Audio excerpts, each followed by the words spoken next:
Alright, today class, we're going to be learning about the Riemann approximation method using LRAM, RRAM, MRAM, and trapezoidal approximation method. I lost a dog, but everybody needs to stay focused.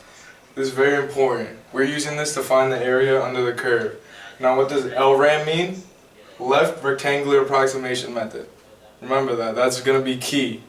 Now the RRAM, you guys could guess this one. Right rectangular approximation method. MRAM, you know what, you guys just guess it on your own. You could ask questions if you want later. And then trap, I don't know what you guys are thinking of, but I'm thinking trapezoids. And that's what we're going to be using to approximate the area under the curve. Alright guys, we're going to stay tuned.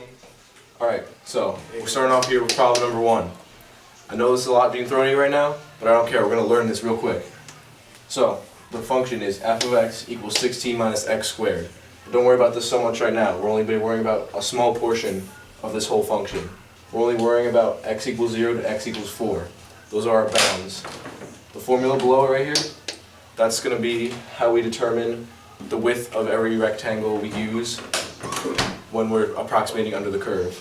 So we take our upper bound, 4, minus our lower bound, 0. 4 minus 0, 4, divided by the number of rectangles we want to use, which is also 4. 4 divided by 4 is 1. The width of every rectangle is going to be... Alright, so this is our function up here.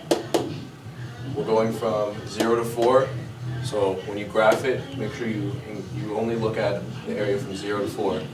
I've taken the time to graph it for you right here. And from 0 to 4 is what we have graphed right now. Continuing. No phones in class. From 0 to 4, and we're going to be doing LRAM in this problem. So our point is going to start on the left part of the graph at all times. So our rectangle will start here, come out over it, and go down.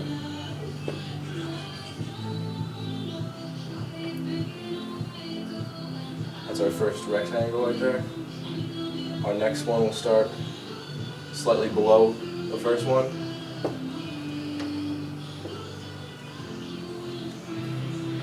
Right there, it's our second rectangle.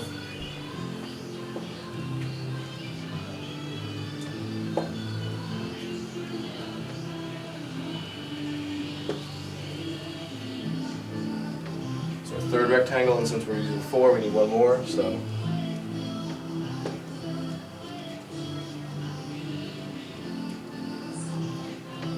That's our fourth rectangle. Wait, Mr. Joyce, I have a question. Yes, Mr. Steve.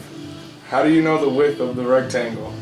We determined the width of the rectangle using b minus a over n, and by plugging in the upper and lower bound divided by the number of rectangles we wanted, and that is how we know the width of every rectangle that we're using to approximate.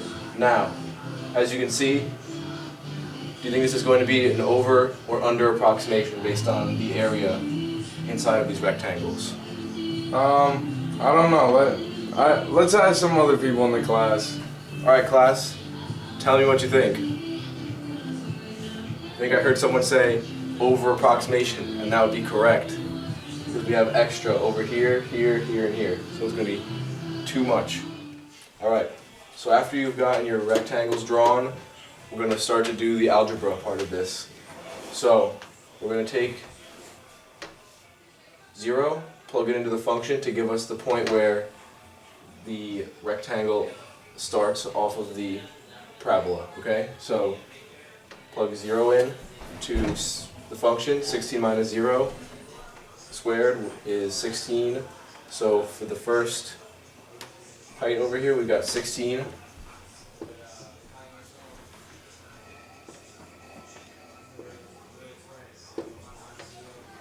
Alright, multiply that by the width, which is 1. Add the next rectangle, which is at 1. So 16 minus 1 squared is 15. The width times 15 right here. Next rectangle, add 2.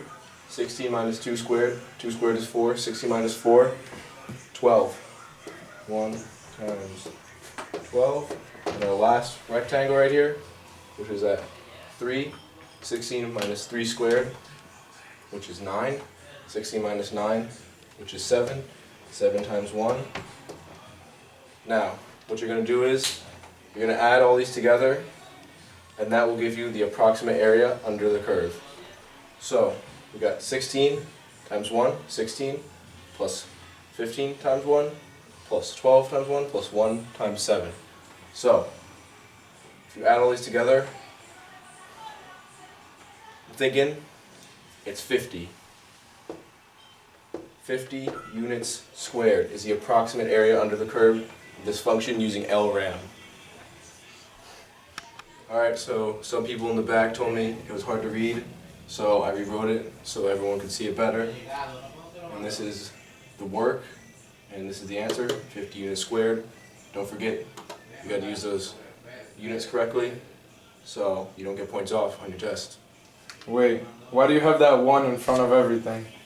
The 1 represents the width of the rectangles.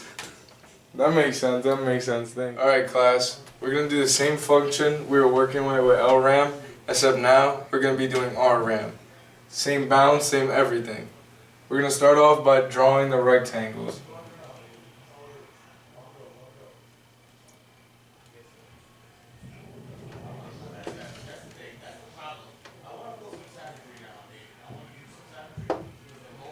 There's an obvious difference in these rectangles. In the previous problem with LRAM, we had an estimate. In this one, you could obviously tell, is it over or under? I think it's going to be under. You think it's going to be under? As you can see, it's going to be an underestimate of what comes out.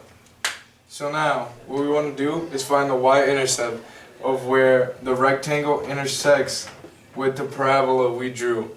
How do we get the rectangle and the parabola?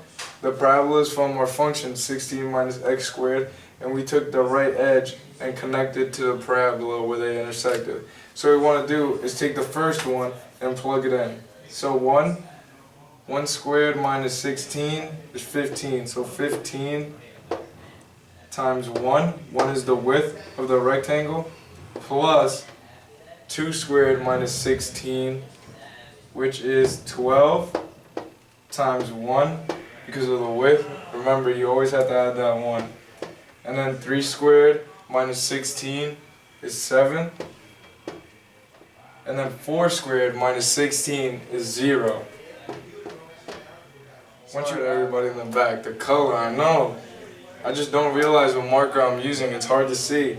But now we have to add 15 plus 12 plus 7.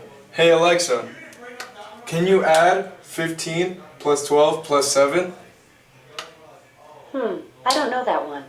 You sure? Alexa, what's 15 plus 12 plus 7? Come on, you know this one. I don't know that. What?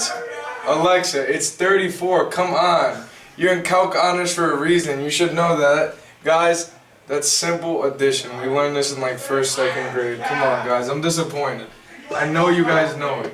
So it's 34. What's wrong with this though? I think I know the answer. Go ahead, what'd you get? You need units. Units, you gotta remember we're dealing with area. This is a vital part to finding the area. If you don't do that, that's points off for your next quiz. Remember that, you don't want that to happen on something dumb. We're gonna do midpoint. Yeah, I'm a little excited because you know what I mean. It's a lot of work, but I like math. I like algebra. I like calculus, and I definitely love midpoint. It brings in both aspects of math. I'm not gonna go on a rant. Let's just start. So what you want to do is first draw out the midpoint and start with your rectangles. So you're gonna start from the middle, go up, and draw your rectangles. Right? That's at 1/2. Your next one's gonna be at 3/2. And then draw your rectangles. You want to continue to do the same. Go through the midpoint. What you want to do for the algebraic part to find the area is plug in this x value. So what we're going to do first is plug in f of 1/2 into the function, into the original function, 16 minus x squared. When we do that, we should get out 63/4. Now you want to plug in all the other values into the original function and then multiply it by the width. So I already have all the other values because I'm the teacher, come on. I already know all the answers. So I'm just going to write it down as you guys are figuring it out. And you can check your answers. So I got 63/4 plus, let me check, 55/4 plus 39/4 plus, hold up, wait for it, it's coming, 15/4. What you can't forget is multiply all these by 1. What I did though is distribute the 1 to the front because 1, come on, you can't forget that. All this equals 172/4. What did I forget? Units. Units. Also, this can be simplified. It can be simplified into 43 units squared. Come on, you can't forget the units. Like I said before, it's vital. The units, that's points off. That tells me if you're finding the area or not. If you guys need any help, you know I'm here after school. Alright, so we're starting a new problem here because we're doing trapezoidal approximation, which is the more challenging out of the 4 approximations. And the problem we're doing for this one is f of x equals 4x minus x squared. Also from 0 to 4, just like the last problem, but the only difference is now that we're using a new function. So, I've done the graphed it right here. You can use your calculator for this. This right here is our graph, and we're going to start off by drawing our trapezoids. So, trapezoid number 1 is going to go from 0 to 1. It's going to go right there. That's our first trapezoid. I know it looks like a triangle because it doesn't have a height, but it's going to be a trapezoid for our purposes. Then we're going to draw one from here to here. It's going to be trapezoid 2, and one from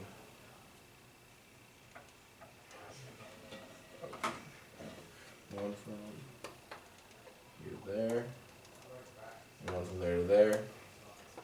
And those are our 4 trapezoids. Now, what you're going to do is you're going to take f of 0 plus f of 1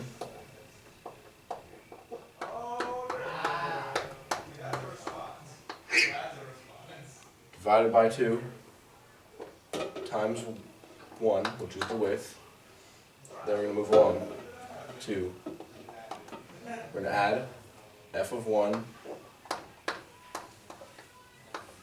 plus f of 2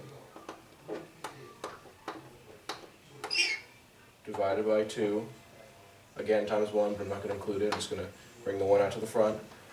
Then f of 2 plus f of 3 divided by 2, and then f of 3 plus f of 4 divided by 2. Now, after you get these values, you're going to add them all together, and what you should get is 3 halves plus 7 halves plus 7 halves plus 3 halves.